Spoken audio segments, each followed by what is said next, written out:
it's nice to see some new faces, some old faces, some friends that we have missed during the past 2 years. As you can see, the layout is a bit smaller than we used to in Prague, but I think it's going to take about a year or so to people to start feeling comfortable to getting back. Yeah, the session is recorded, by the way, so you don't have to take notes. This is something I'm supposed to tell you a bit later. So yeah, nice to see you again. We have some excellent speakers today talking about compliance. We have some speakers that are going to join us online because of quarantine issues and stuff like that. We still have that, so we have to get used to it. One thing I need to tell you that you must be here at 7 o'clock in the lobby to be picked up by a bus and go for the networking boat cruise, which includes a complimentary dinner. So don't make plans for dinner, join everyone here for some networking and some drinks. It's going to be awesome. We're going to have 2 hours of cruising around Prague and stuff like that. So I will not take much more time from this as a welcome note. I would like to invite the first moderator on stage to invite his speakers.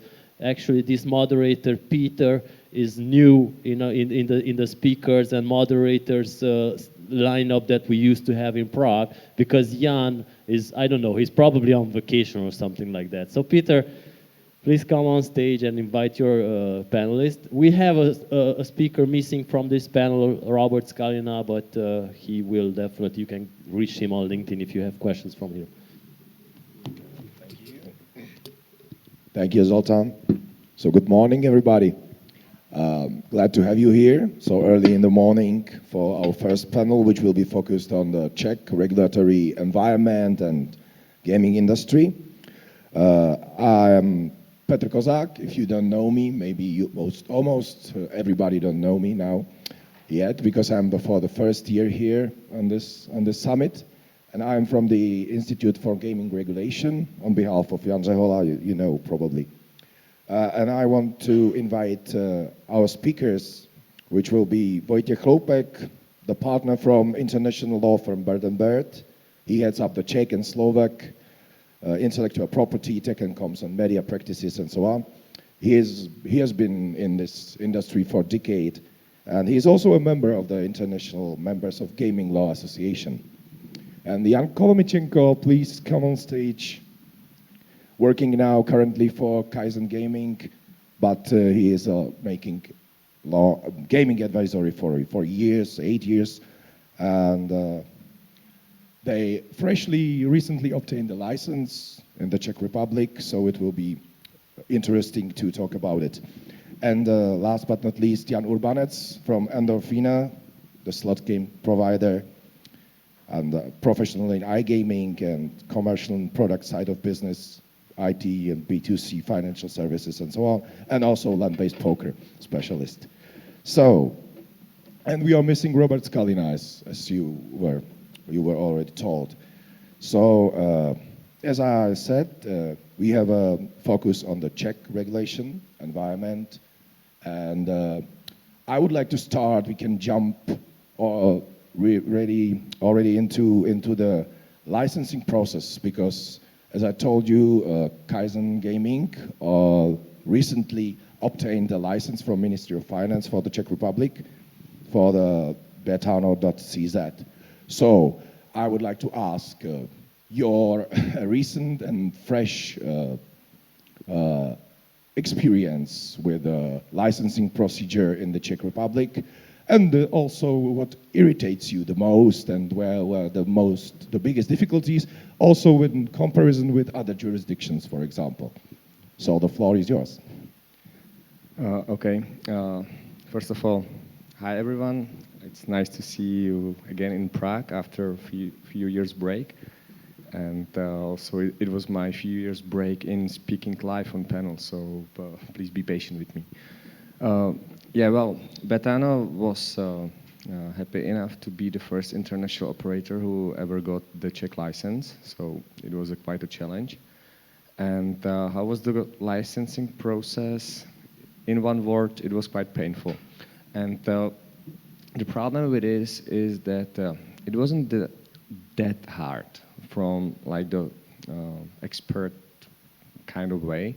There were no unorthodox documents requested. There were no super complicated business plans, KYC, etc., etc. The point is that it was, how to say it?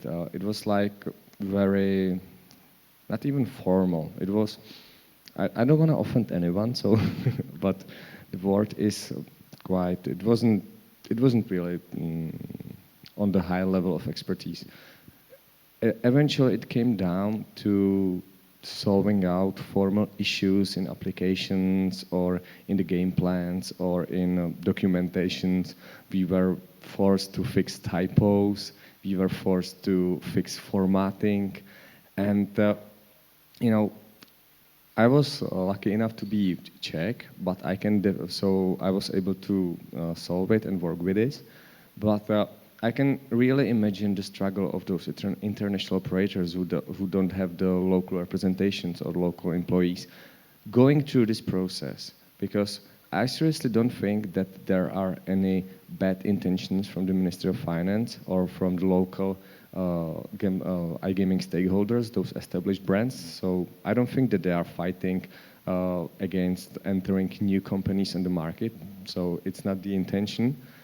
But for the outsiders, it could look like this, because when you get the third round of the game plan returned after a few months of waiting, and the only requested changes are basically just comments like, okay, this article 3.1 should be separated into 2 articles, and the next article should be next 2 articles should be merged into one, and you are waiting for those comments a few months.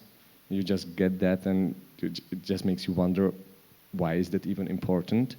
And just entering the market, it's a cooperation of a lot of people, a lot of teams. There are budgets, there are marketing plans, etc. And this all can basically go to toilet for a few months just because of one typo in the game plan, something which would no one ever check. So. This is the reality of the licensing process in Czech. So comparing to other markets, it wasn't that hard from the types of the documentation you need to provide, or from the expertise, or from complicated business plans, or these kind of documents which really make the lawyers struggle. It was complicated from this, let's say, really first grade grammar things, and junior associate formatting requirements. Like that's yeah, that was the reality. So I'm so glad this is over. Well, not yet, because obviously we need to add more content. But yeah, that was quite painful. Okay, I can believe it. To be honest, I can't imagine that somebody is applying for the license in Czech Republic without a deputy, like with siege in the Czech Republic. And I would like to ask also the other speakers if they have some kind of same experience or better experience. Yeah, so I'll follow up. Also, good morning to everyone. It's great to be here and see everyone in person again. Yeah, I think I can just echo what Kuba has said, and frankly, there isn't that much experience actually, because they are the first international licensed operator, which I think has been the topic of our discussions in previous years, and also a source of a lot of frustration, because if you remember, we got the new gambling regulation in 2017, and everyone was really excited about the market finally being open to foreign operators, and that the regulation will be sort of better for everyone, and it will create a better environment. Well, it hasn't quite happened, has it? We've still sort of stuck with the local players, which it's not, it's not nothing wrong with them, but basically what happened in the first months after the new regulation was that the big names, the bwins and Unibets and Bet@Homes of this world started applying for the license, and then slowly sort of pulled out because they experienced exactly what Kuba was saying. So it was whether it was the overly formalistic approach of the regulator, but also slight unpredictability. What I've seen, the foreign companies just couldn't understand what the regulators is asking them, and the level of discretion that, of course, I mean, it's nice that you have the formal requirements set out in the law, but then when it comes to actual approving of the game plan, you know, the ministry has a lot of discretion, and sometimes the feeling of the operators was, well, we don't know what they want, and they won't tell us. And it was both for the applicants for the gambling license, but also for the test labs. You know, they just told them, we're not going to give you the license, but we're not telling you why. And that was very, very difficult for them. Well, the test labs, finally, we got more than 2 that we had at the beginning, but we do have the first international operator here, which is just too little, and it shows that there must be something wrong. And just as an anecdote, I think I got over the past a year, I think I got 1 phone call from a guy.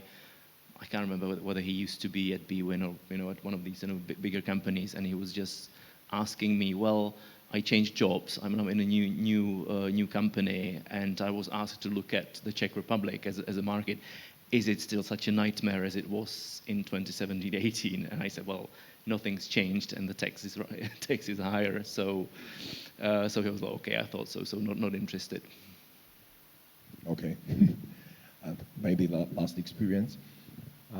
Hi everybody, again, so happy to be here. I missed the conference in 2019, I believe, due to a small accident.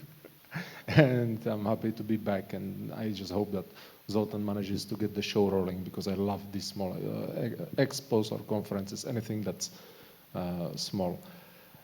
Getting to the topic.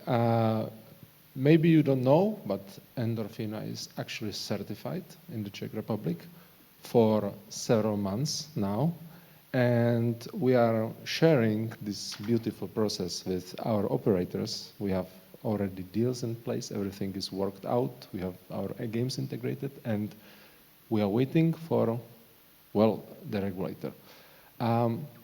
I would like to make a comparison, because we are now currently working in about 19 regulated markets. As a supplier, this is much easier than for an operator, obviously, but you get the echoes, you get the feeling of how the operator reacts to new situations, and most importantly, you understand when the regulator talks to you. So most of the time, we are not a partner for the regulator. We are just a supplier. We just supply the games, supply some certificates, some documentation, and we don't even talk to the ministry or some other regulator. Even though I'm not a big fan of over-regulating, I'm still happy when I find out that the regulator actually wants to talk to the supplier, or there is a chance to get a license, meaning we become part of this process. In the Czech Republic, I'm here locally. I'm a local supplier. The plan was that Endorphina is going to be an international supplier. So for, let's say, tactical and financial reasons, we didn't rush to the Czech market.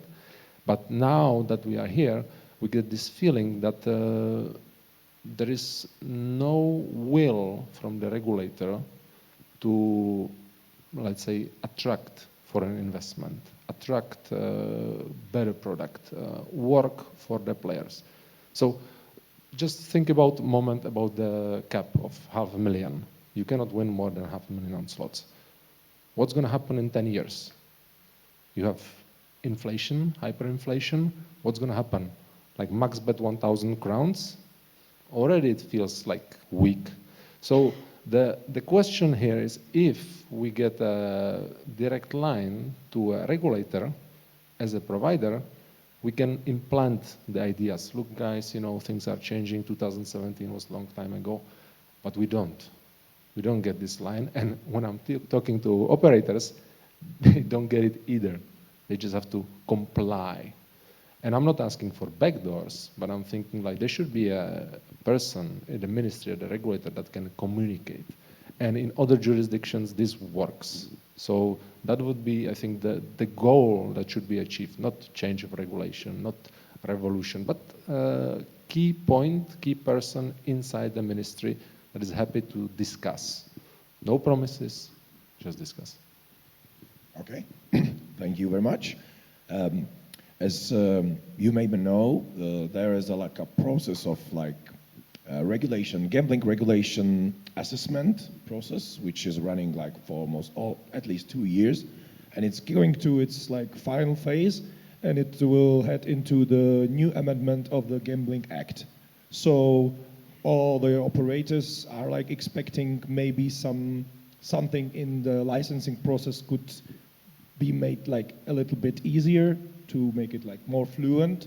But from the information that we have from the ministry, what kinds of the changes they are planning to do, it doesn't seem that it will get much better. On the other hand, there are no changes, if we know, there are no changes that are looking like really dangerous. And also it's not planned that they're doing a big tax changes also. No higher taxes. But they're still thinking like where to increase the tax income without increasing the taxes on its own. So maybe there are two different areas we were talking about, and I would like to know your opinion. First is to allow new types of games, which will be the topic of your own panel, but now we are dealing especially with the live dealer game, which by the current legislation is not allowed in Czech Republic. And the other part, which will be, I will be interested also, in your opinion, how is it going in the Czech Republic, is the fight against the illegal gambling. Now we are talking about online. You maybe all like understand. So. Yeah, I can take it from here.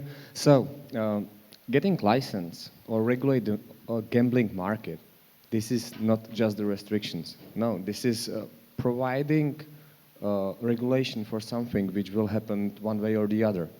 We saw it everywhere around the world. Restrictions doesn't work. Okay, the regulators, good luck by getting regulated or restricted the land base. It's okay. It's easy. You can do it. Good luck and good job. Well done. But with online, it's a completely different story.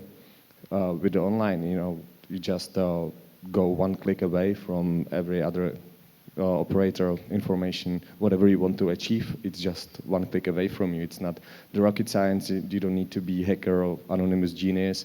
You just, Google a bit and find out top 10 listed casinos which don't check, from where you are, where you can deposit the money easily, and, they can provide you with a much better player experience than the local license regulator operators. And why is that? Shouldn't it work the other way? That because we are paying that much on the license fee, we are paying 2 million euro as a deposit for each type of the license. We have 2 licenses, third license is coming. So it's 4 to 6 million euro in deposits. 36% of the gaming tax from each spin of the slot game, etc., etc., etc. We are living with this regulation of limitation of the max win. We have a limitation of the max bet. We have much more restrictions about bonuses, etc., etc. How does that make us competitive against those unlicensed operators? Our only competitive advantage against those people is the regulation. Because the regulation doesn't only regulate us as operators, it should also protect us. And this is kind of important. So why is the regulator so much focusing on finding typos and formatting mistakes in the game plans or on this unimportant stuff when there is so many operators located in offshore jurisdictions? And it's so easy for them to target Czech players. And what is going to happen if they will get caught? There's an administrative procedure. It will take, a few months before the site gets blacklisted. Blacklist is, of course, available on the sites of the Ministry of Finance.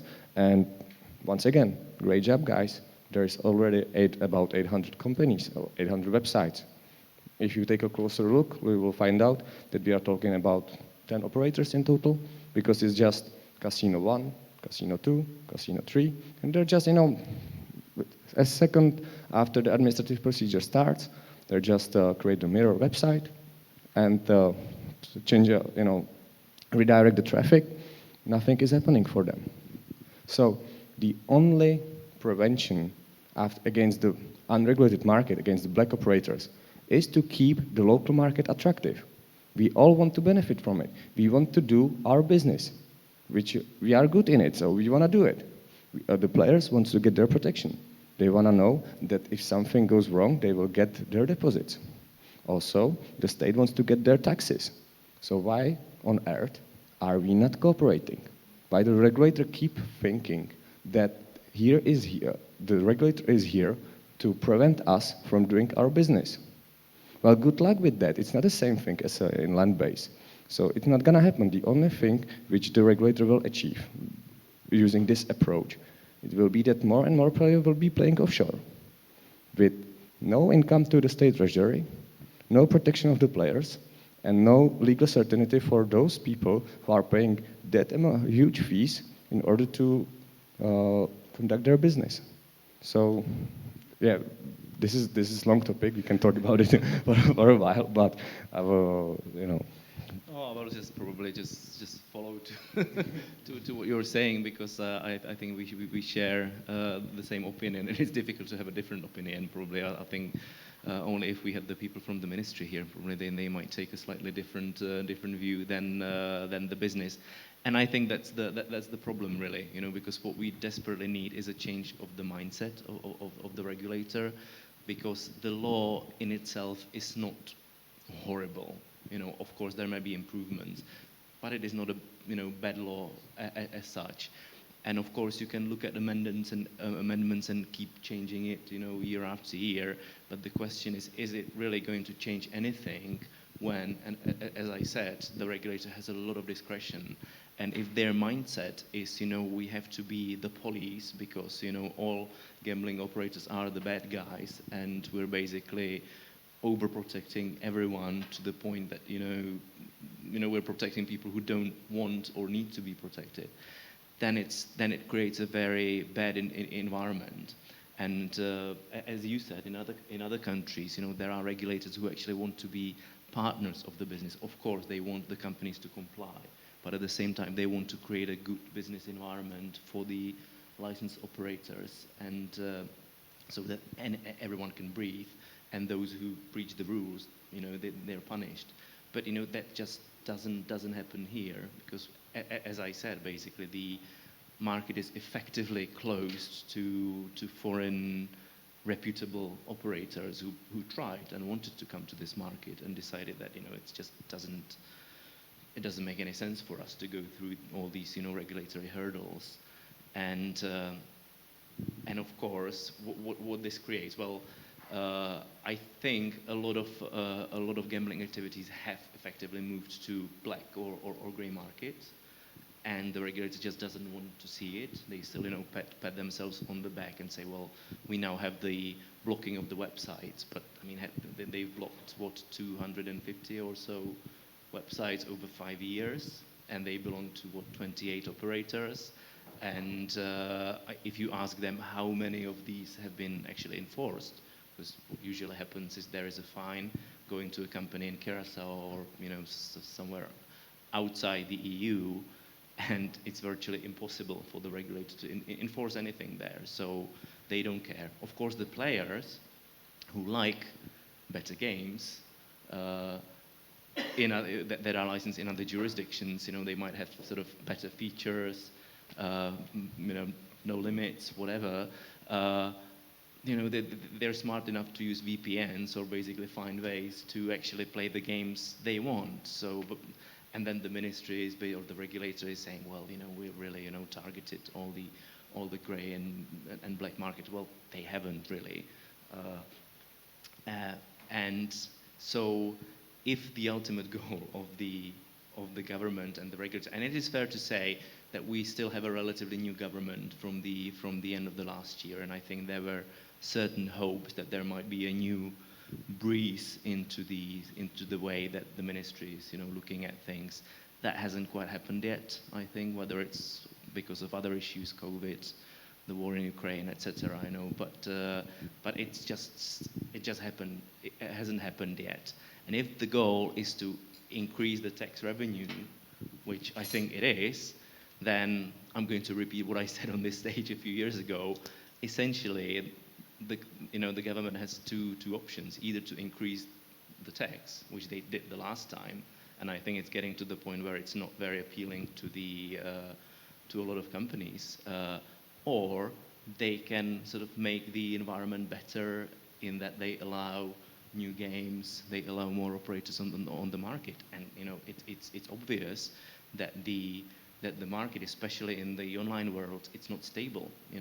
It's developing relatively fast, and the problem is that if you look at the ways they license games, it's very stable. We'll be stuck in the last decade for forever basically, and there will be very little space for adapting to the new technologies, to the new games, to the sort of new ways the gambling market works outside of this country, basically. Yeah, on the game portfolio, I couldn't agree more, because as a supplier, I'm basically limited by the speed of how fast the regulator collaborates with the operator. Now, if I think about all these other conferences that you visit around the world, most of the panels of these conferences are innovation, attract millennials, attract new generation, gamification, like what should we do? What should we do? Let's make it more fun. Let's not break the law, make it more fun. Yeah, that's the whole thing. Now, if you look at our conference, it's like, how can we manage to add more than 50 games per 3 months? That shouldn't be a topic for main discussion, but it is. Or how should we add a product that is dominating around the world, like live casino? Like, how should we do it? Like, who should we talk to? Which brings me to my point that I feel like the operators don't have anybody to talk to. And it may have been also a historical reason here, because the feeling from how casinos looked in the 90s in the Czech Republic, you wouldn't call that casinos. You had this, let's say, a social stigma that it's tied to land-based and is now transferring to online.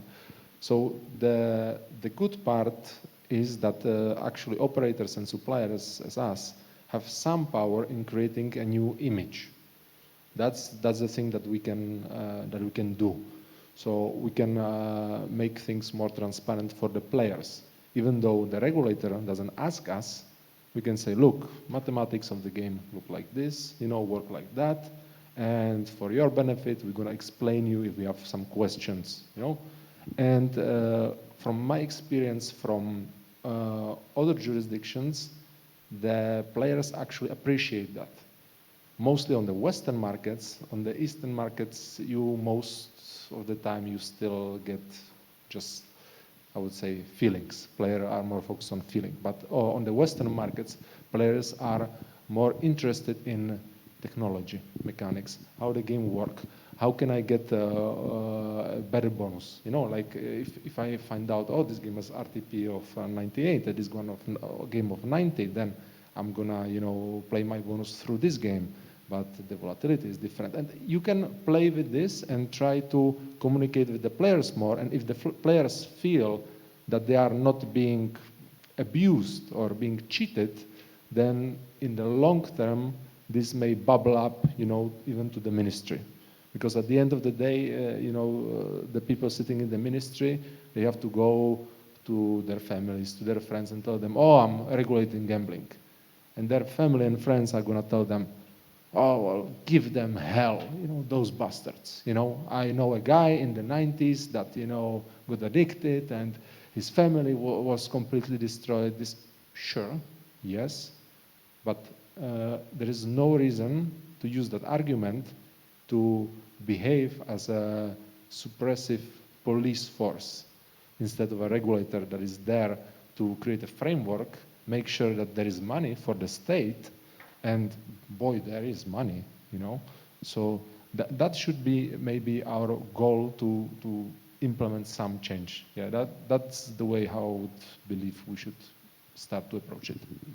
When you when you were talking about that in the West, the people or gamblers are more interested in technology and how it works and how to get bonuses and so on. There was one idea of Ministry of Finance which they wanted to include into the amendment. It was quite funny. It was to state the probability of possible winning of the jackpot all the time. What do you think about this? The wording is so poor. Like, okay, we have this in Germany, for example. You have to include inside of the game the probability of winning the maximum prize in the game, because not all of the games include jackpots, and each game has different mathematics. And okay, it's fine. Why not include that? We are happy as a provider to calculate this, show this number to the player. If you show just this number and you show there is a probability of 1 to 1.5 billion of winning the highest prize, that doesn't tell the player the whole story at all. You just tell the player that yes, you can win a huge amount of money and probably like it's the same like a lottery ticket, but it doesn't tell you the story in between. Like you will reach a 5,000 multiplier or 10,000 multiplier on a slot, or a 20,000 multiplier, because now the trend is highest multiplier as possible. But obviously the chances go very low. So again, it should be basically a collaboration of the operator and the provider supplying a bigger set of data than just this. So I would welcome it if the regulator is asking for more data about the games, but relevant data that can be used either for marketing or to have players better understanding of the games. Okay. And you were talking about, you touched already some responsible gaming things and rules. I've heard that, I think in Great Britain, they started more and more to like include these responsible gaming mechanisms into the law. Now here in Czech Republic, we are trying to make it still more like self-regulation mechanisms. What do you think it works better? Yeah, good question, because this is exactly how the Czech regulator is missing the point completely. They are focusing on adding features like the probability of the win of the jackpot. Quick question, who cares? Really? Do you play slots and thinking that you will hit the jackpot every single spin? Or do you have the calculator in your head so you can calculate how many times you need to spin to get the jackpot? Why? But at the same time, we are having here the responsible gaming features, and we can do it now. It's online, it's technical, games are certificated, everything is, everything is preset, and we have a features to find out how much the player is usually betting, and then there is an increase. There was a case not a few years, just a few years ago, when some director of this elementary school, he was collecting the money for some field trip of the kids and then bet them all in the casino. The casino didn't get punished. They didn't get any penalty whatsoever from the regulator. Why? It should be their job to know, to have a profile of the player, or at least to explain to the regulator what they did to prevent this situation. Yes, gambling could be harmful. So we should be responsible. We are the operators. We should know better. So if there will be someone who is betting on average 1,000 crowns per week and suddenly comes up with 1 million or, I don't know, 500,000 from the field trip which has been embezzled, we should go ahead and ask them, hey, you put here, because you are putting your profession, you are put here that you are teacher.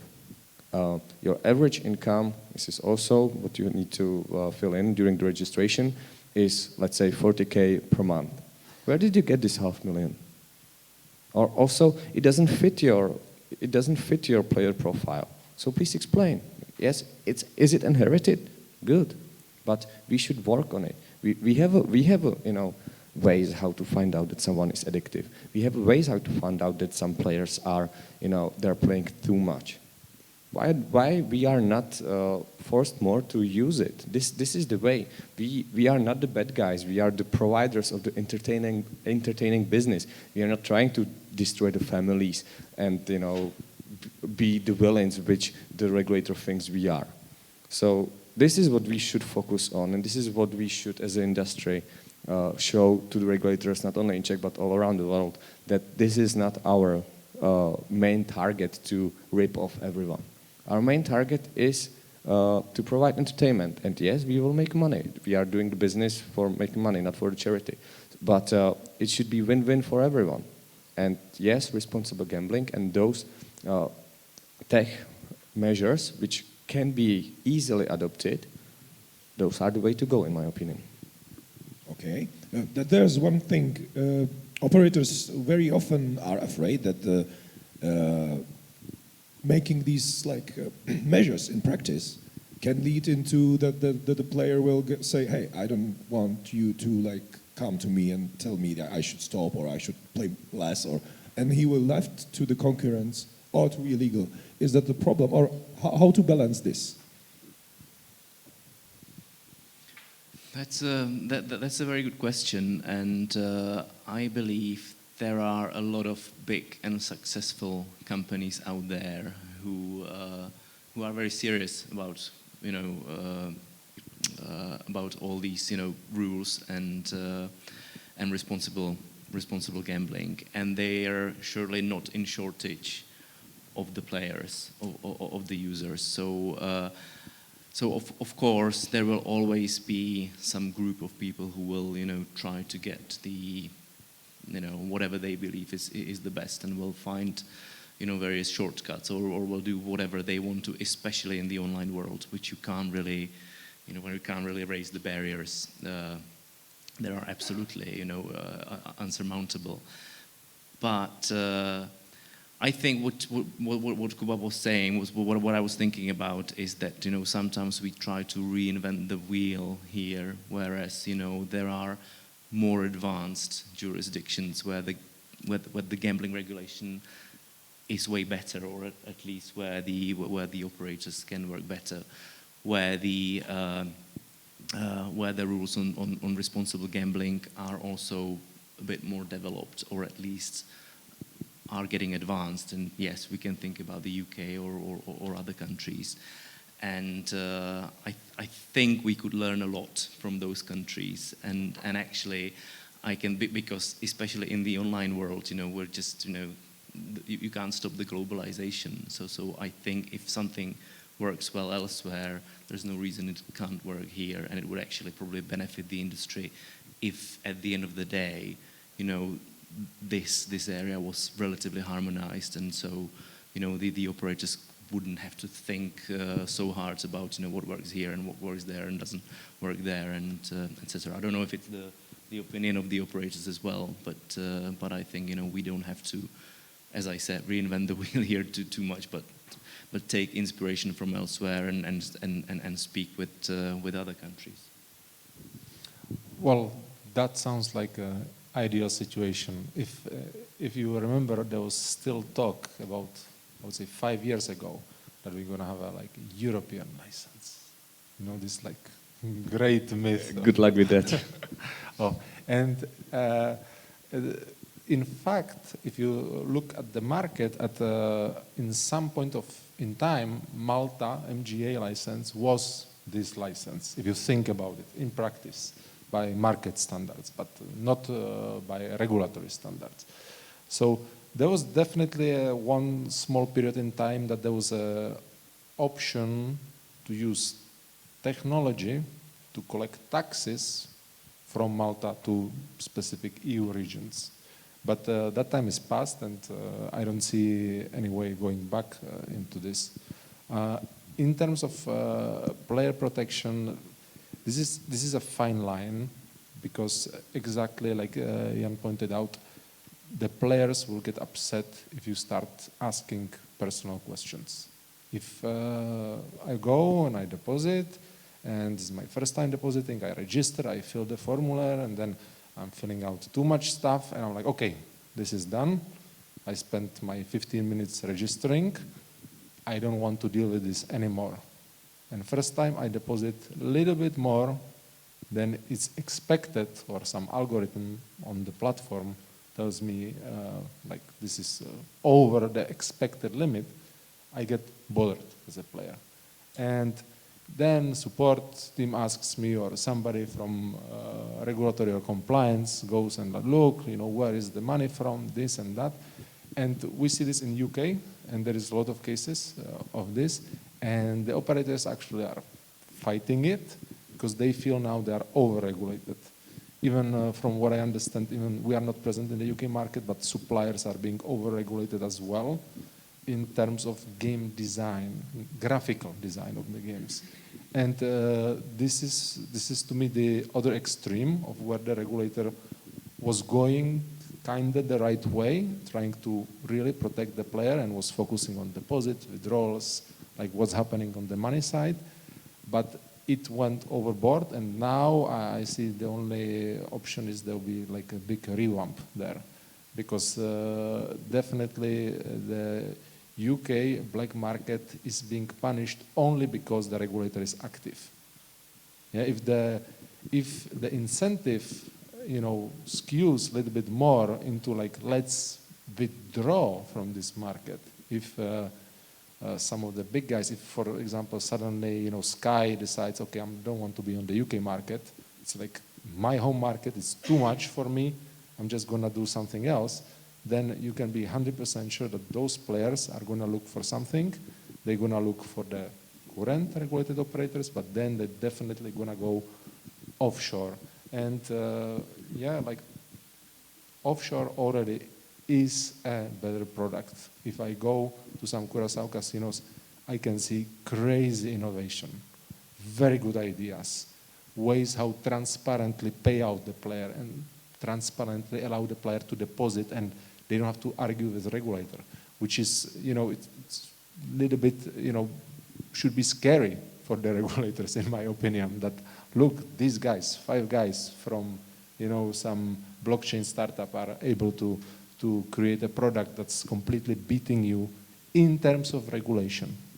So yeah, that I believe it's a main question right here. That's right. Thank you very much. Thank you. Actually, we are just running out of time, so I think we can talk and more, and we didn't touch more topics like advertising and live dealer game and so on, what we wanted to, but it's just, we are short of time, so we have maybe the last thing, when we were talking about all these things and the regulatory framework and environment and so on, the one biggest point was to make the Czech market more attractive, because the regulation is quite tight already.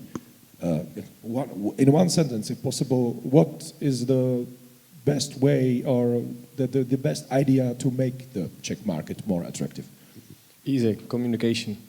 I don't mind to argue, I don't mind to fight. After all, it's my job as a lawyer, but I need to have a partner for this dialogue. I don't like to scream into the wall with nothing happening. And right now, the communication with the ministry is that you send something and you wait a few months to get a reply. So unless they sit with us on one table and let us explain them that we don't want gamblers. Do you know how much pain in the ass is to have addictive players? We don't want that. We just want to provide the entertainment. Okay. Yeah, and that requires the change in the mindset. As I just repeat myself, I think it does. It does need change of the mindset of the regulator in the first place. Yeah, I would like to end it on a more positive note. I think by Jakub sitting here with Betano, it's already proven that the change is being driven by things that we don't expect. So Jakub is here because of Bank ID. Indeed, yeah. That's the reason. So if more things like this are going to happen, then the operators from the big markets that have established teams can enter the Czech market and rise the level of the market. And as I mentioned before, clean the stigma. That's one of these things that I would love to see. Okay, so let me thank all the speakers. Thanks Jan from Endorphina. Thanks Vojtech from Bird and Bird, and thanks Jakub from Kaizen Group. Unfortunately, we had no time for questions, but I think you can easily ask all the questions to the speakers somewhere by the coffee break or something like this. So thank you again for coming and enjoy the rest of the summit. Bye.